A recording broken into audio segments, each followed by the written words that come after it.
اما بعد، آج کی جو حدیث ہے وہ بڑی مختصر سی حدیث ہے، لیکن پیغام اس کے اندر بھی بہت اہم ہے ہمارے لیے۔ بعض اہل علم نے اس حدیث کو ضعیف قرار دیا، لیکن امام نووی رحمۃ اللہ علیہ کے پاس یہ حدیث حسن درجے کو پہنچنے کی وجہ سے انہوں نے اس کو اپنی اربعین نوویہ میں ذکر فرمایا، لیکن معنی کے اعتبار سے غور کریں گے تو یہ بڑی اہم حدیث ہے۔ حضرت ابو ثعلبہ الخشنی رضی اللہ تعالی عنہ بیان فرماتے ہیں، ان کا نام جرثوم بن ناشر کہا گیا ہے کہ رسول اللہ صلی اللہ علیہ وسلم نے فرمایا، ان اللہ فرض فرائض فلا تضيعوها، اللہ نے تم پر کچھ فرائض فرض کیے ہیں، تم انہیں ضائع نہ کرو۔ وحدد حدودا فلا تعتدوها، اور کچھ حدیں مقرر کی ہیں، ان حدوں کو تجاوز نہ کرو، پھلانگ کر نہ جاؤ۔ کچھ فرائض فرض کی ہیں، انہیں کیا نہ کرو، ضائع نہ کرو۔ کچھ حدیں مقرر کی ہیں، ان حدوں کو پار نہ کرو۔ وحرم اشیاء، کچھ اور چیزوں کو تمہارے اوپر اللہ نے حرام کیا ہے، فلا تنتہکوہا، ان حرمتوں کو پامال نہ کرو، یعنی وہ حرام کام کرنے نہ جاؤ۔ کتنی باتیں ہو گئی؟ تین نا۔ اللہ نے کچھ فرائض فرض کیے ہیں، ان کو ضائع نہیں ہونے دینا۔ کچھ حدیں مقرر کر دی ہیں، ان حدوں کو پار نہیں کرنا۔ اور کچھ چیزیں ہیں جن کو اللہ نے حرام قرار دیا، ان کے قریب نہیں ہونا۔ چوتھی بات، وسکت عن اشیاء، اور اللہ نے کچھ چیزوں کے بارے میں خاموشی اختیار کی ہے۔ رحمۃ لکم، یہ جو خاموشی اختیار کی ہے تو یہ تمہارے اوپر مہربانی کرتے ہوئے، غیر نسیان۔ جو خاموشی اختیار کیا ہے تو نعوذ باللہ بھول کر نہیں، اللہ کچھ چیزوں کو نعوذ باللہ استغفر اللہ بھول گیا اس لیے خاموشی اختیار کی، نہ، بغیر بھولے ہوئے کچھ چیزوں کے بارے میں خاموشی اختیار کی، رحمت لکم، تمہارے اوپر مہربانی کرتے ہوئے۔ فلا تبحثوا عنہا، تو ان چیزوں کی کرید میں نہ لگو، ان کی کھوج میں نہ پڑو۔ بعض لوگوں کی طبیعتیں ہوتی ہیں نا، تو ہمارے یہاں ایک مثل بھی ہے اردو میں نا، بال کی کھال نکالنا، میم کی میخ نکالنا، کیا کہتے ہیں نا۔ تو کچھ لوگ کھوج کھوج کر، کرید کر، اندر اندر سے، ایسا تو کیوں، ایسا پھر ویسا کیوں۔ تو اس طرح اللہ نے کچھ چیزوں کے بارے میں خاموشی اختیار کی تو تم ان کے بارے میں کھوج میں نہ پڑو، کرید نہ کرو، لیکن یہ اللہ تعالیٰ بھول کر نہیں بلکہ تمہارے اوپر مہربانی کرتے ہوئے۔ یہ چار باتوں کی تعلیم آج کی اس حدیث میں دی گئی ہے۔ اب اللہ رب العالمین نے کچھ چیزوں کو فرض قرار دیا، تو فرض تو معلوم ہی ہے آپ لوگوں کو، مثال کے طور پر توحید پہ رہنا فرض ہے نہیں ہے، نبی صلی اللہ علیہ وسلم کی اتباع کرنا فرض ہے نہیں ہے۔ اس لیے کہ فرائض کا ذکر کرتے ہیں تو لوگ نماز سے شروع کر دیتے ہیں بات کو، اس سے پہلے دو یہ چیزیں بھی فرض ہیں، توحید اور اتباع سنت۔ جی ہاں، قرآن میں سب سے پہلا فرض، سب سے پہلا اللہ کا حکم کیا بیان ہوا؟ قرآن کی ترتیب کے حساب سے پوچھ رہا ہوں میں۔ پہلے تو سورہ فاتحہ ہے، اس کے بعد سورہ بقرہ شروع ہے۔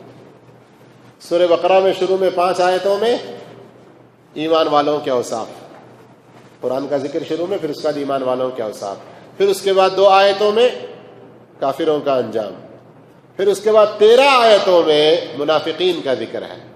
تو یہ لوگوں کے احوال بیان کر دیا اللہ رب العالمین نے، اچھے لوگوں کے، برے لوگوں کے، اور جو ذرا درمیان میں دو منہ کے سانپ ہو کے رہتے ہیں ان کے بارے میں کہ کتنے خطرناک ہو سکتے ہیں یہ لوگ، ان کے بارے میں 13 آیتوں میں واضح فرما دیا۔ اس کے بعد سب سے پہلا جو حکم اللہ رب العالمین نے دیا، یا ایھا الناس اعبدوا ربکم، ایک اللہ کی عبادت کا حکم سارے انسانوں کو مخاطب کر کے۔ تو توحید یہ بھی فرض ہے، سنت کی اتباع یہ فرض ہے، نماز فرض ہے، روزہ فرض ہے، زکوٰۃ فرض ہے، حج فرض ہے، ماں باپ کی خدمت اطاعت فرض ہے، رشتہ داروں کے ساتھ حسن سلوک فرض ہے، یتیموں کے ساتھ اچھا برتاؤ فرض ہے، اس طرح کئی فرائض۔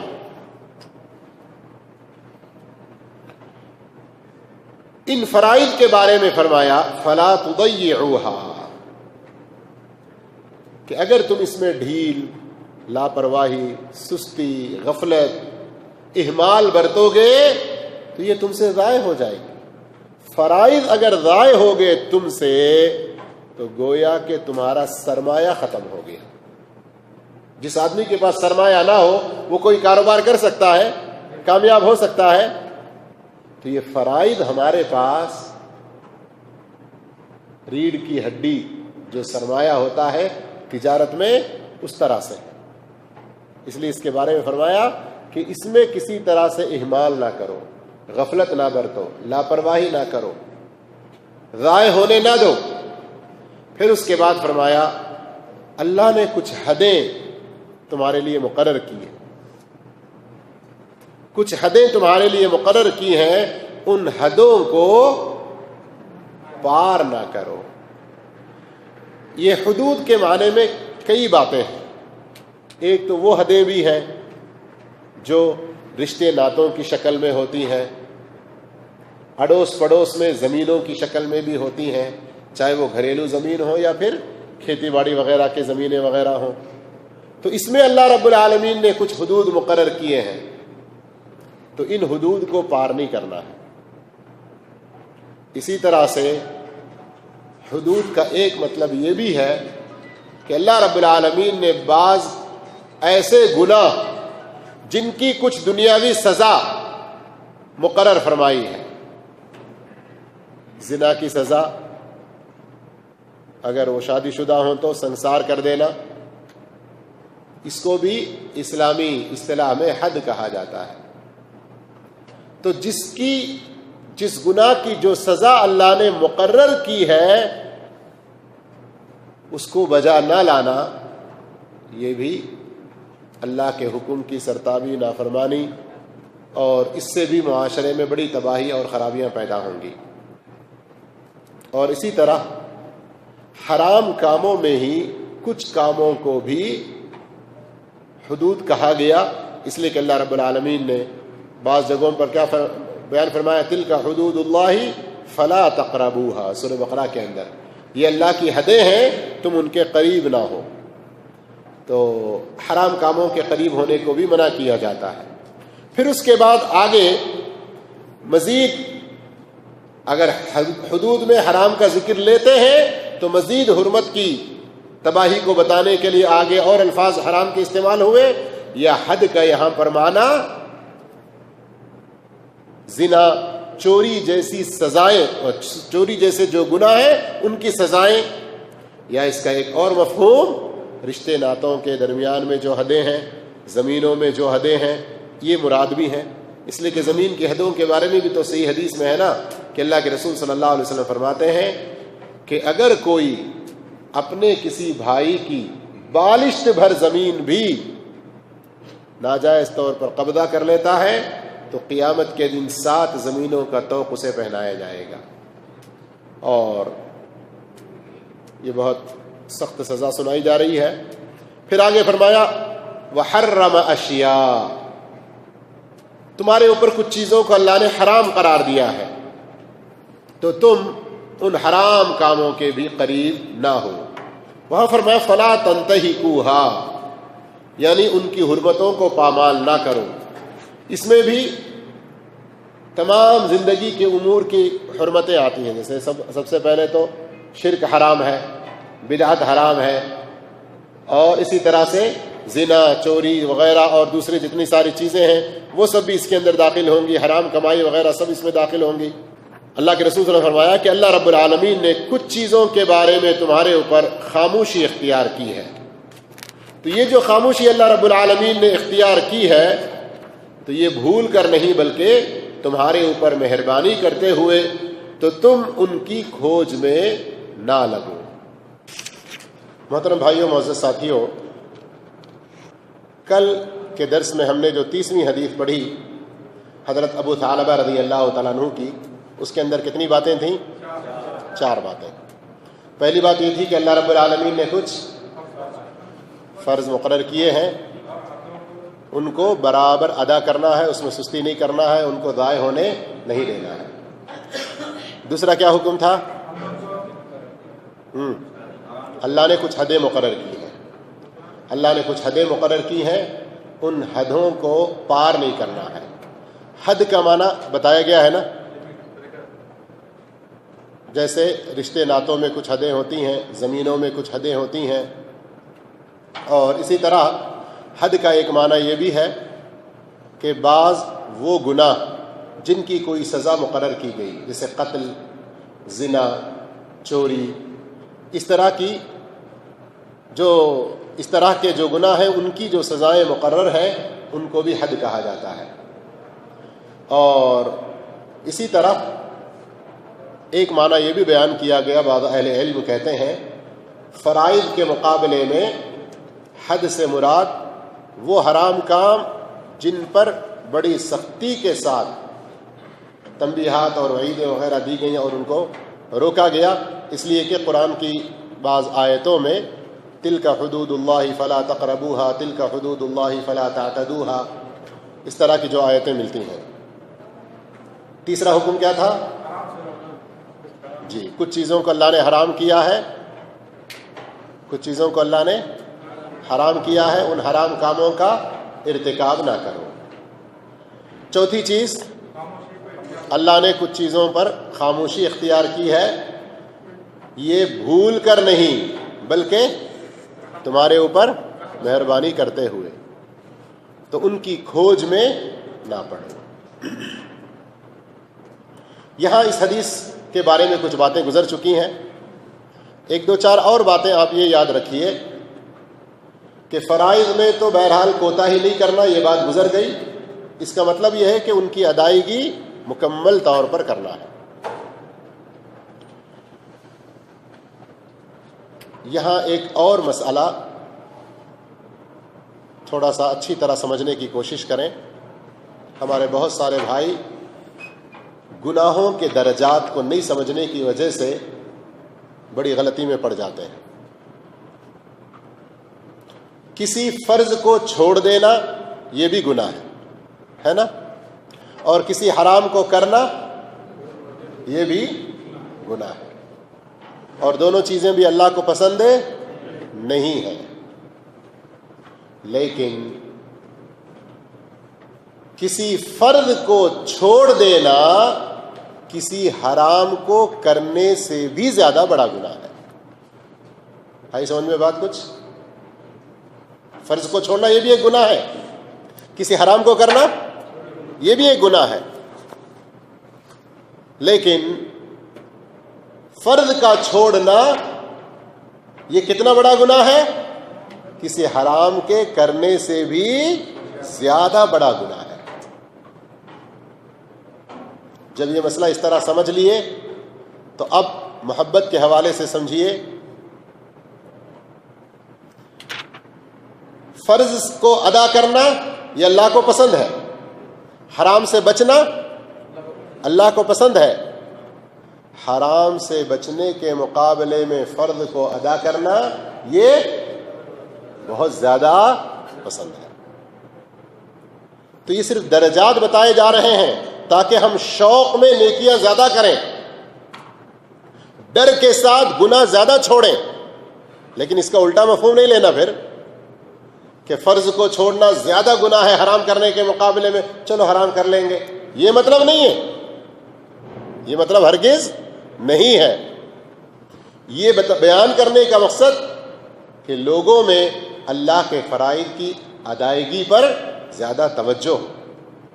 اور امام ابن قیم رحمۃ اللہ علیہ جو ہے نا کئی مثالوں کے ذریعے اس بات کو سمجھاتے ہیں، لیکن ہمارے پاس وقت نہیں ہے. اللہ رب العالمین نے کچھ حدیں مقرر کی ہیں. کچھ بات اس پر بھی کل کے درس میں گزر چکی، لیکن اس سلسلے میں کچھ اور آیات سن لیجئے تاکہ اللہ کی حدوں کو پار کرنے میں جو لوگ بڑے کوتاہ ہوتے ہیں، ذرا بھی ڈرتے نہیں ہیں اللہ سے، ان کو ان آیتوں سے کچھ تنبیہ ملے. کیا ہے وہ آیتیں؟ وَمَن يَتَعَدَّ حُدُودَ اللَّهِ فَأُولَئِكَ هُمُ الظَّالِمُونَ. جو لوگ اللہ کی حدوں کو پار کرتے ہیں، تجاوز کرتے ہیں، یہی لوگ ظالم ہیں، کہہ رہا اللہ رب العالمین. ایک اور جگہ فرمایا وَمَن يَتَعَدَّ حُدُودَ اللَّهِ فَقَدْ ظَلَمَ نَفْسَهُ. اللہ کی حدوں کو پار کرنے والا انسان خود اپنے نفس پر ظلم کر بیٹھتا ہے. کبھی رمضان کے بعد یاد دلائیے آپ لوگ کہ اللہ کی حدیں کون کون سی کیسی ہیں، اور یہ جو ظلم کہہ رہا ہے اللہ رب العالمین، اس کو ہمارے روزمرہ زندگی میں، بالخصوص ازدواجی اجتماعی زندگی میں، سوشل لائف میں کس طرح کے حدوں کو ہم پار کرتے ہیں، تو قرآن میں ان کے لیے کیسی وعیدیں آئی ہیں، اس پر ایک مکمل درس انشاءاللہ رکھیں گے. کبھی یاد دلانا آپ لوگ، انشاءاللہ یاد دلائیں گے نا. اللہ کے رسول نے فرمایا کہ اللہ رب العالمین کچھ چیزوں پر خاموشی اختیار کیا ہے.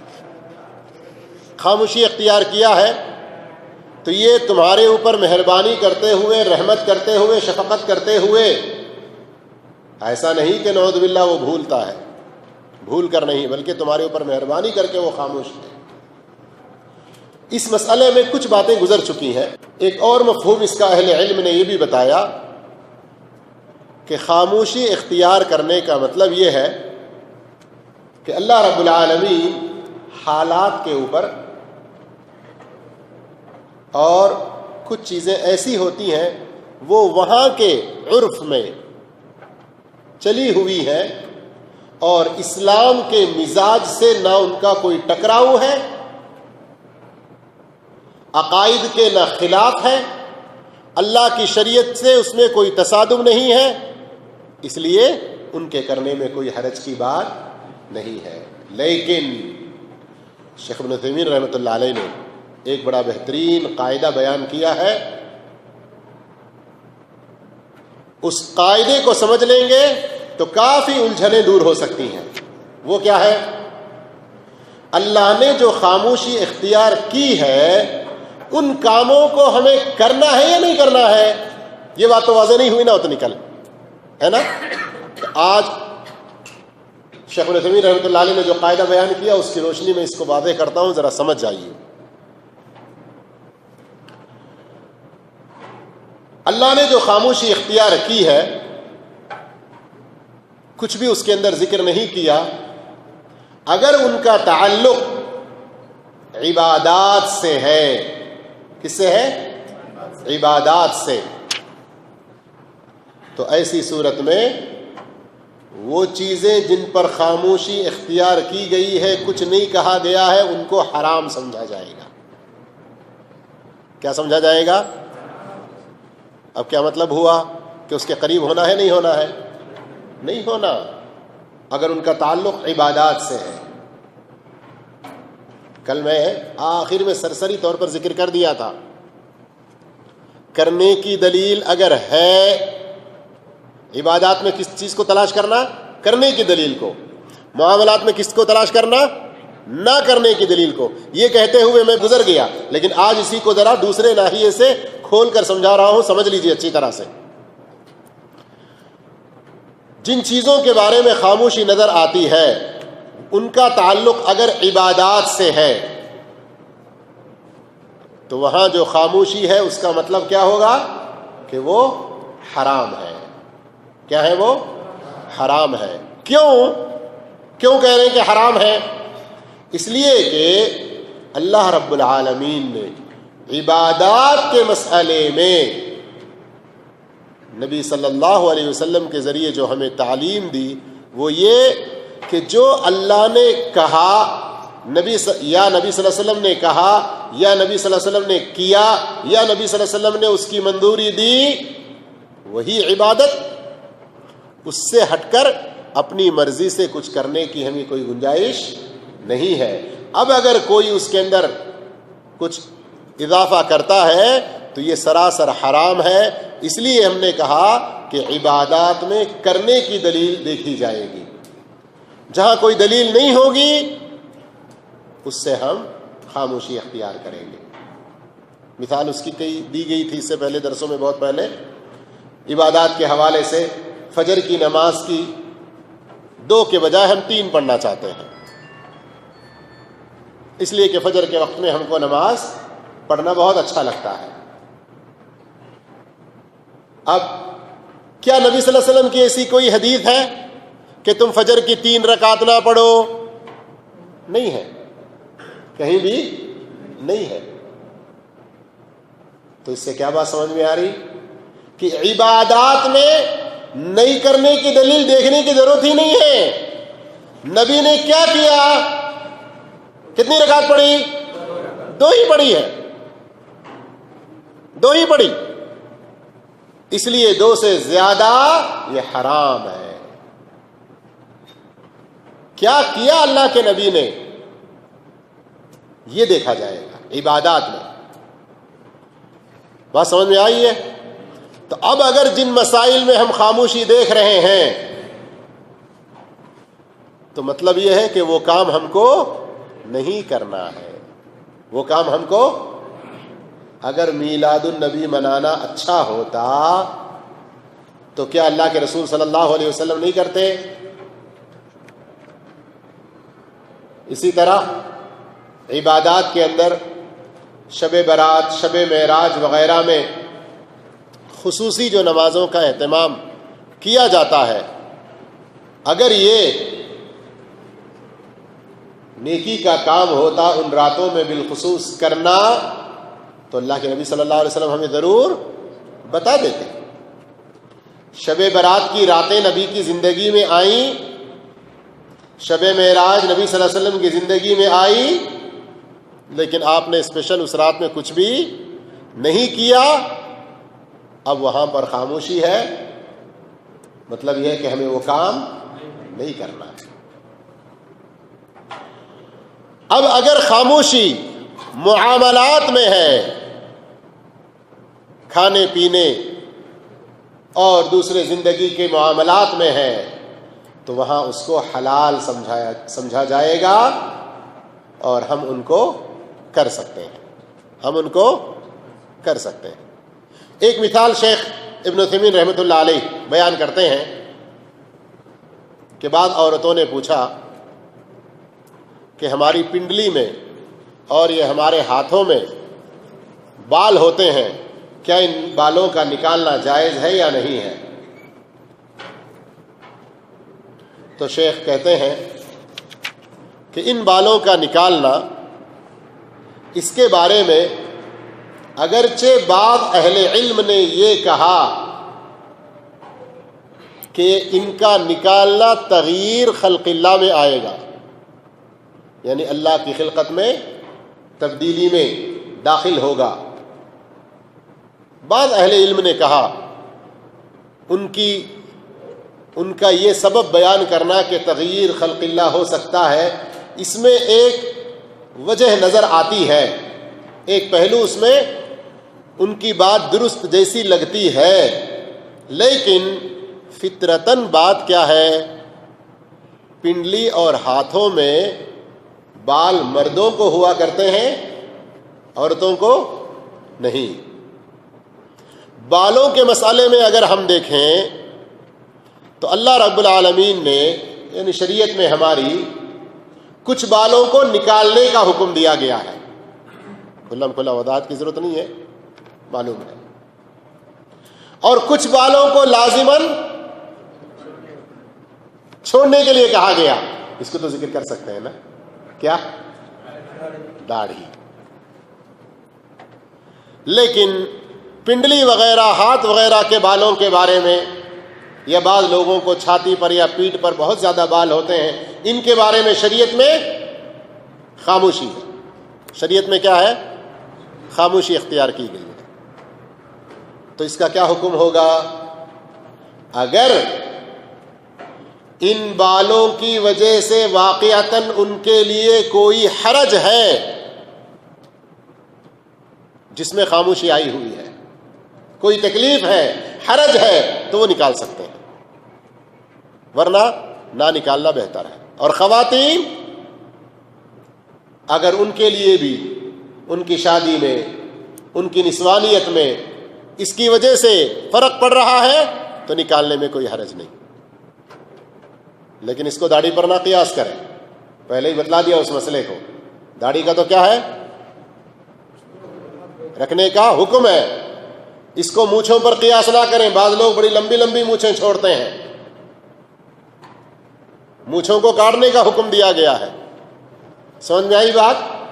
شریعت نے جو خاموشی اختیار کی تو اس کے دو پہلو. اگر اس کا تعلق کس سے ہو؟ عبادات سے ہو تو کیا سمجھا جائے گا؟ ان کو حرام سمجھا جائے گا. حرام کا مطلب یہ ہے کہ اس کام کو ہمیں نہیں کرنا ہے. لوگ کر رہے ہیں کوئی کام، شریعت میں ہم نے تلاش کیا، اس کے بارے میں کچھ بھی ذکر نہیں مل رہا ہے اور لوگ اسے عبادت سمجھ کے کر رہے ہیں، اور قرآن و حدیث میں اس کی کوئی دلیل نہیں ہے، تو کرنا ہے نہیں کرنا ہے؟ ارے اتنے سارے لوگ کر رہے ہیں نا بھائی، یہ دلیل نہیں ہے. ارے دادا پردادا سے کرتے آ رہے ہیں، یہ دلیل نہیں ہے. ارے ہماری بڑی رسم و رواج ہے، ہماری ریت ہے، یہ نہیں تو ہماری ناک کٹ جائے گی، یہ دلیل نہیں ہے. اگر ان کا تعلق معاملات سے ہے، دوسرے اور چیزوں سے، تو پھر وہ حلال سمجھے جائیں گے. نبی کریم صلی اللہ علیہ وسلم نے یہاں پر ایک اور بات بیان فرمائی. کیا فرمایا؟ فَلَا تَبْحَثُوا عَنْهَا، تم اس کی کھوج میں نہ پڑو، ان کے کرید میں نہ لگو. اس سے ایک اور بڑا اچھا مسئلہ استنباط کر کے بتایا کہ ہمارے لوگوں کو رسول اللہ صلی اللہ علیہ وسلم کی اس حدیث پر توجہ دینی چاہیے کہ جن چیزوں میں خاموشی اختیار کی گئی ہے ان کی کھوج میں پڑنے سے بھی منع کیا گیا ہے. تو عام لوگوں کے لیے، عام مولویوں کے لیے، سب کے لیے اس میں کھوج میں پڑنا یہ منع ہے.